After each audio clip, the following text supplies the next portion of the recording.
Toxic waste nuclear sludge. Toxic waste nuclear sludge chew bars were recalled by the FDA in 2011 after testing revealed lead levels exceeding the safe limit for candy by a significant margin. The lead contamination was traced to the candy's manufacturing process in Pakistan. The company, Candy Dynamics, issued a voluntary recall. Lead at elevated levels causes irreversible neurological damage, particularly in children. The candy was marketed specifically at children, with extreme sour flavoring and nuclear waste-themed packaging. A candy designed to appeal to children through danger-themed branding contained an actual heavy metal toxin. The irony of a product called toxic waste containing a genuine toxin was noted by everyone except the people who made it. GUSANO. GUSANO is a Mexican chili tamarind candy powder sold primarily in Latino communities in the United States. Multiple FDA recalls were issued between 2004 and 2010 after testing found lead levels exceeding safe limits. The lead contamination came from both the spice ingredients and the ink used on packaging that migrated into the product. The candy is sold in small tubes that children lick directly, maximizing exposure. Lucas products were popular in American schools in areas with large Mexican-American populations. A candy eaten directly from its container by children contained lead from both the food itself and the packaging it came in simultaneously. Black Death. Black Death candy markets itself as the world's sourest candy, with packaging featuring skulls and warnings about extreme consumption. The acidity level in the most extreme sour candies, including Black Death, is sufficient to demineralize tooth enamel with repeated exposure. Dentists who treat children who consume extreme sour candies regularly describe the enamel erosion as comparable to acid reflux damage. The FDA does not regulate candy acidity levels specifically. No specific recall has been issued for Black Death. The candy is legal and available, a product named after a pandemic that killed a third of Europe's population and marketed with skull imagery causes documented tooth tissue damage in children who consume it regularly. Crybaby tears. Crybaby tears are small, hard, sour candies containing citric acid and malic acid at concentrations designed to produce an involuntary pain response. The sour sensation is not flavor. It is a mild acid burn on the tongue and cheeks that the brain interprets as extreme sourness. Repeated consumption of high-acid candies has been documented to erode tooth enamel progressively.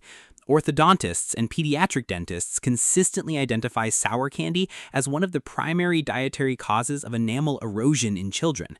Crybaby tears are marketed specifically at children who compete to eat them without crying.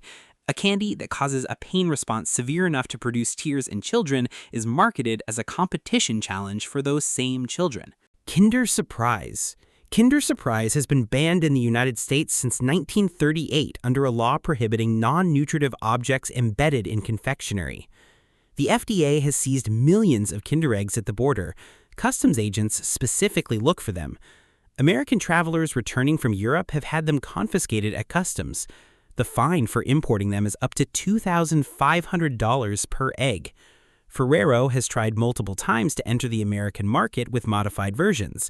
The Kinder Joy, sold legally in America since 2017, separates the chocolate and toy into two compartments to comply with the law. A children's chocolate egg that is legal in over 100 countries remains contraband in the United States because a 1938 law has never been updated. Reese's. Reese's peanut butter cups have been subject to multiple FDA recalls over the years related to undeclared allergens and salmonella contamination at peanut processing facilities. The 2008 to 2009 salmonella outbreak traced to a Peanut Corporation of America facility affected products across hundreds of brands, including peanut butter-based items. 9 people died and approximately 714 were sickened.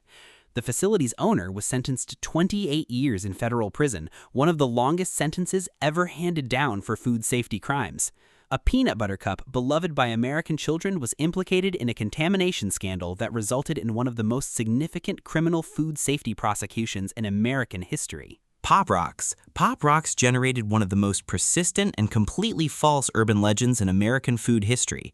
The rumor that eating Pop Rocks with Coca-Cola would cause a child's stomach to explode spread across the United States in the late 1970s so effectively that General Foods ran a nationwide public relations campaign to debunk it. The company sent letters to 50,000 school principals explaining the chemistry. The Pop Rocks inventor appeared on radio programs. The FDA opened a dedicated hotline to address parental environmental concerns.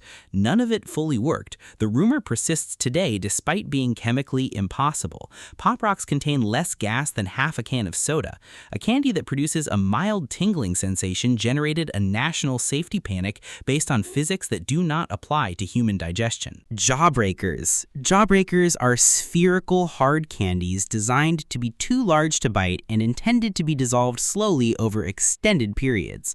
The largest commercial jawbreakers take weeks to fully dissolve. A 13-year-old in England required dental surgery in 2018 after biting into a large jawbreaker caused it to shatter and a fragment to pierce the roof of her mouth.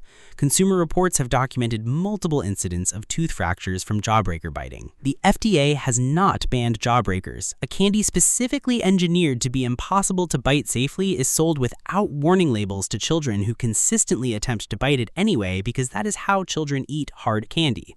Skittles. Skittles sold in the United States contain titanium dioxide, a whitening agent that makes the candy shells appear more vivid and opaque. The European Union banned titanium dioxide as a food additive entirely in 2022, following a food safety assessment that could not rule out genotoxicity concerns. Mars, the manufacturer, reformulated Skittles sold in European markets to remove it while continuing to sell the original formulation in the United States. A California lawsuit in 2023 specifically targeted Mars for selling a version of Skittles in America that contained an ingredient the company had already proven it could remove for European consumers. Pop-Tarts. Pop-Tarts contain TBHQ, tertiary butyl hydroquinone, a petroleum-derived preservative that extends shelf life significantly. The European Union permits TBHQ but restricts the maximum allowable concentration to levels lower than what American food manufacturers commonly use. Japan and several other countries have stricter limits or require additional labeling. Kellogg's has never reformulated American Pop-Tarts to reduce TBHQ content, despite international standards trending towards stricter limits over the past 2 decades. A toaster pastry sold continuously since 1964 contains a preservative whose acceptable concentration varies significantly depending on which country's food safety agency evaluated it most recently. Starburst.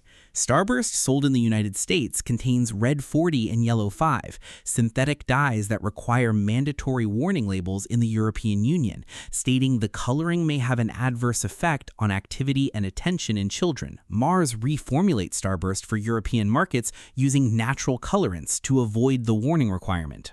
American Starburst has never required reformulation or warning labels despite the international regulatory consensus moving towards stricter limits on these dyes. Parents who buy Starburst in America and Starburst in the UK are buying products with different ingredient lists that produce visually identical candy.